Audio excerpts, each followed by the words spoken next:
श्रीमद्वाल्मीकि रामायण अरण्य कांड अध्याय 30। श्रीराम के व्यंग करने पर खर का उनके ऊपर साल वृक्ष का प्रहार करना, श्रीराम का तेजस्वी बाण से खर को मार गिराना। धर्मप्रेमी भगवान श्रीराम ने अपने बाणों द्वारा खर की उस गदा को विदीर्ण करके मुस्कुराते हुए ये रोष सूचक बात कही। राक्षसाधम, यही तेरा सारा बल है जिसे तूने इस गदा के साथ दिखाया है। अब सिद्ध हो गया कि तू मुझसे अत्यंत शक्तिहीन है, व्यर्थ ही अपने बल की डींग हाँक रहा था। मेरे बाणों से छिन्न भिन्न होकर तेरी यह गदा पृथ्वी पर पड़ी हुई है। तेरे मन में जो यह विश्वास था कि मैं इस गदा से शत्रु का वध कर डालूंगा, इसका खंडन तेरी इस गदा ने ही कर दिया। अब ये स्पष्ट हो गया कि तू केवल बातें बनाने में ढीठ है, तुझसे कोई पराक्रम नहीं हो सकता।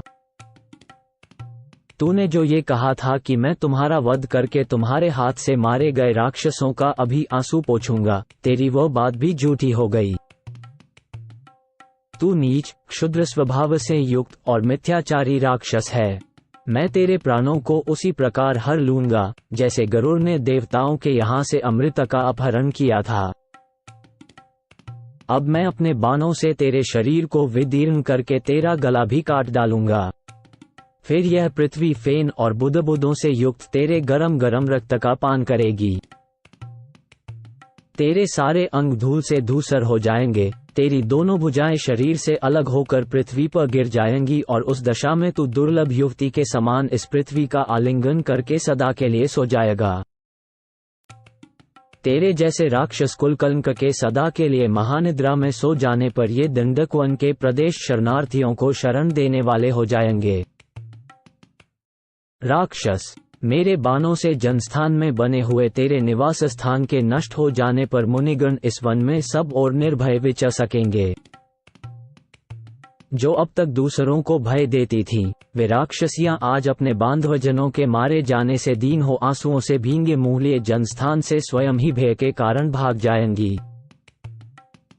जिनका तुझ जैसा दुराचारी पति है, वे तदनुरूप कुलवाली तेरी पत्नियां आज तेरे मारे जाने पर काम आदि पुरुषार्थों से वंचित हो शोकरूपी स्थायी भाव वाले करुण का अनुभव करने वाली होंगी।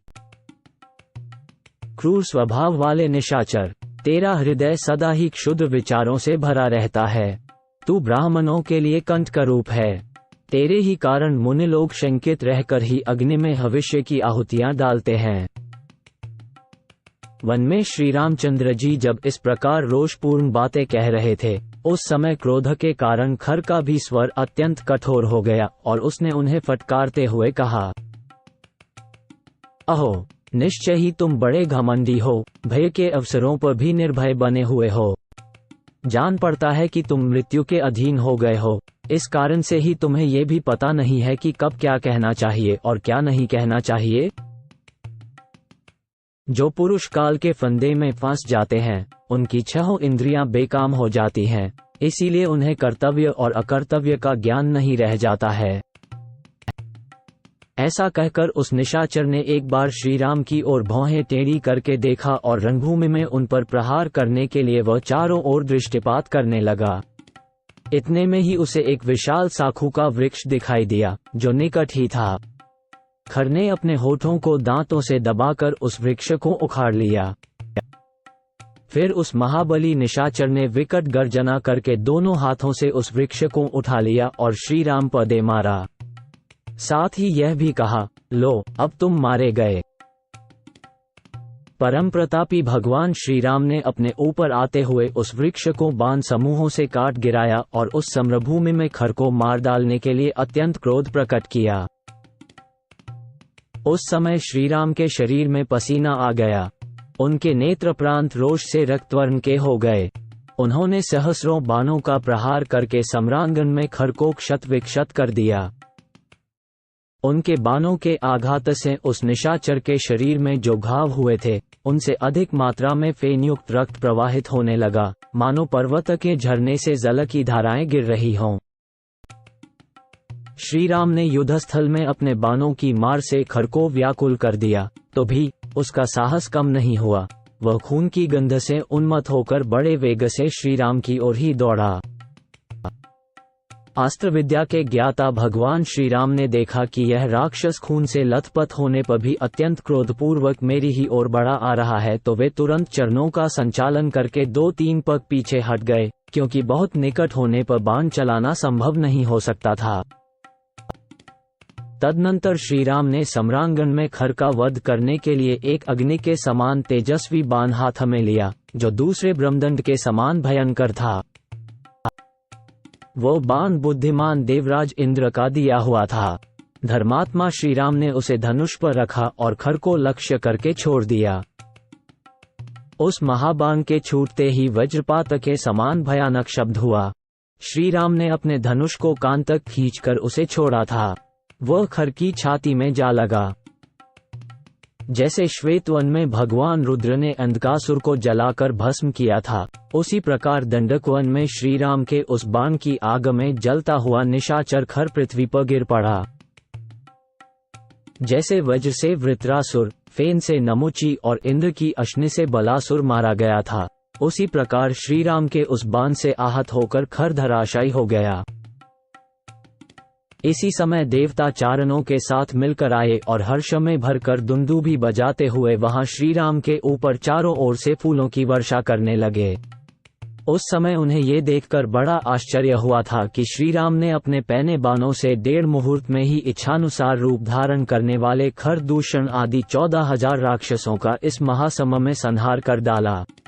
29-31 वे बोले, अहो, अपने स्वरूप को जानने वाले भगवान श्री राम का ये कर्म महान और अद्भुत है। इनका बल पराक्रम भी अद्भुत है और इनमें भगवान विष्णु की भांति आश्चर्यजनक दृढ़ता दिखाई देती है। ऐसा कहकर वे सब देवता जैसे आए थे वैसे ही चले गए। तदनंतर बहुत से राजर्षि और अगस्त्य आदि महर्षि मिलकर वहां आए तथा प्रसन्नता पूर्वक श्री राम का सत्कार करके उनसे इस प्रकार बोले, रघुनंदना, इसीलिए महातेजस्वी पाक्षासन पुरंदर इंद्र शरभंग मुनि के पवित्र आश्रम पर आए थे और इसी कार्य की सिद्धि के लिए महर्षियों ने विशेष उपाय करके आपको पंचवटी के इस प्रदेश में पहुंचाया था।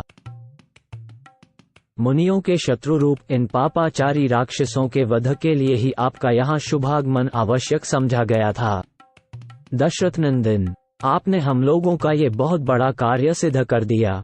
अब बड़े बड़े ऋषि मुनि दंडकारण्य के विभिन्न प्रदेशों में निर्भय होकर अपने धर्म का अनुष्ठान करेंगे।